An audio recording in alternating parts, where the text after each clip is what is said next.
Assalamualaikum Ustaz. Waalaikumsalam warahmatullahi wabarakatuh.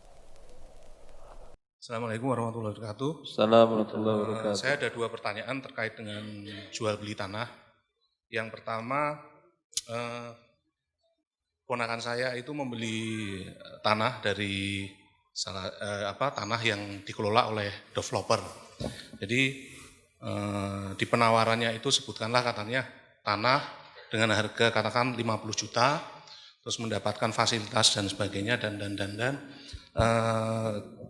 pada saat akad atau akte jual beli tanah itu keluar, itu di dalam akte jual beli itu harga yang tertera tidak sama dengan penawaran maupun kwitansi yang dibayarkan. Contohnya misalkan tadi penawarannya 50 juta, terus ponakan saya tertarik beli cash 50 juta, dapat kwitansi, dapat surat pesanannya, selang 1 minggu atau 2 minggu AJB atau akte tanahnya itu keluar, cuman di dalam aktanya itu dia menyebutkan bahwa harga tanah yang dibeli itu harganya bukan 50 juta, cuman katakanlah 10 juta gitu. Jadi ada 10 juta. Ya, ada perbedaan harga antara penawaran surat pesanan maupun kwitansi.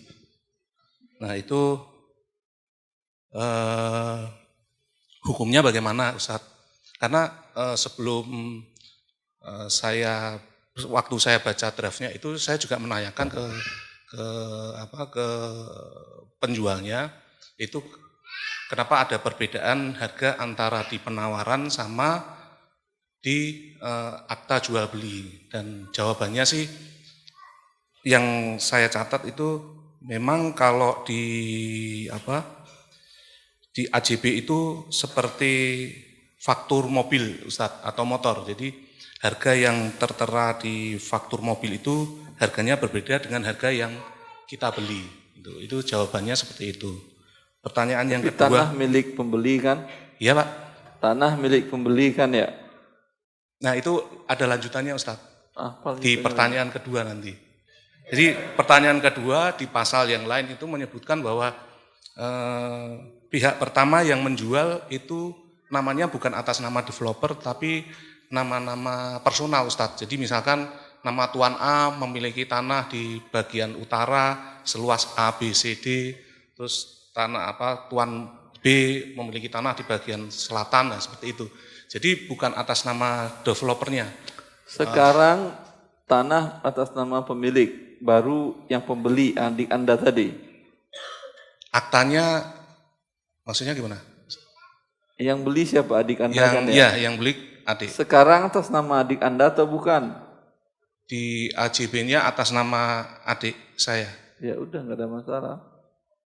Cuman dia bohong-bohongin dalam pencatatan akadnya agar pajaknya kecil. Ya. Berarti ada unsur kebohongan di dalam akad tersebut atau gimana, Ustaz? Dalam akadnya sah kan nggak bohong. Ini 50 juta. Tapi yang tertera dalam kertas lain. Tapi 50 jutanya kan serah. Ini tanah dah pakai tanah. Sah sudah jual belinya. Cuman sekarang jual belinya sah, cuman ada bohong di dalam aktanya. Dalam akta jual belinya. Ini tidak berpengaruh kepada sah dan tidak sahnya, tapi dia berdosa membohongi negara. Syukran, Ustaz. Kalau tujuannya ingin mengurangi pajak, carilah solusi yang tidak dengan cara berbohong. Caranya apa saya tidak tahu juga, tanyalah ke konsultan pajak. Saya bukan konsultan pajak juga saya. Ya, tapi kalau dengan berbohong tidak boleh. Rasulullah sudah mengingatkan kita bahwa nanti akan ada di akhir zaman pemimpin yang zalim, di mana mereka pemimpin itu akan mengambil hartamu. Maka kata Rasulullah, "Alaika sam'a wa ta'ah." Tetaplah bersabar dan taat dan dengarkan perintahnya. Sekalipun mereka mengambil merampas hartamu. Ini masuk pajak, ini masuk bagian dari merampas harta. Jelas? Tapi bukan dengan cara berbohong. Kalau ada cara yang legal, silahkan.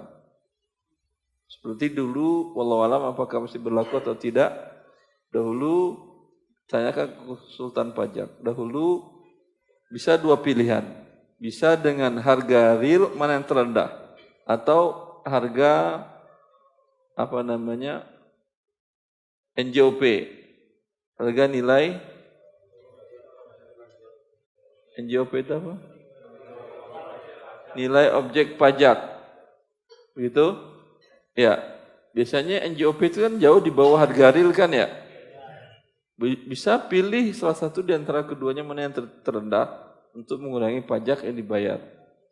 Tapi sekarang katanya tidak boleh lagi. Mereka keluarkan aturan baru. Lagi butuh uang kan macam-macam ceritanya. Yang nggak ada pajak pun sekarang dipajak. Di rumah makan dulu kan nggak ada pajak. Sekarang warteg pun kena pajak kan ya? Iya. Wallahu a'lam. Syukran Ustaz. Assalamualaikum warahmatullahi wabarakatuh. Assalamualaikum warahmatullahi wabarakatuh. Assalamualaikum. Waalaikumsalam warahmatullahi wabarakatuh. Ahlan wa sahlan. Halo Ustadz, tanya Ustadz lebih mudah.